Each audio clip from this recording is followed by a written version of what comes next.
One of the things that I think is fantastic about art is this emotional attachment. Part of the challenge for a designer that artists don't necessarily have to take into account is how do you have it produced through a traditional manufacturing process. Artists don't have that limitation. Designers, on the other hand, usually have to consider a manufacturing process, and then they have to design around that process. We're now printing in metal, so now you have a process that allows to achieve this design. In order to realize the best product, you have to start with the best tools. The Third Dimension team utilizes the ProX320 in order to help our customers realize their visions.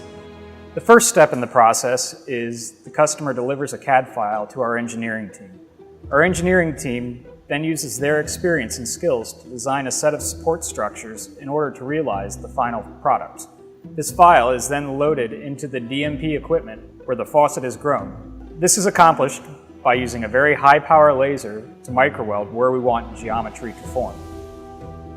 The grid faucet goes into the hands of our skilled machinists where the threads are added for the mating connectors and aerator. From the machinist, the parts go into a tumble deburr process, which gives the part a uniform surface finish. The parts then go into a powder coat where the matte black finish is added.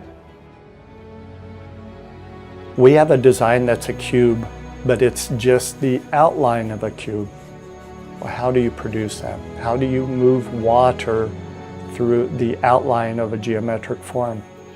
There was no traditional manufacturing process that could produce that, except one, and that's this evolution of 3D printing. At Third Dimension, we believe we make the best metal parts because we want to win. We always want to be in front. We don't accept anything less than the best.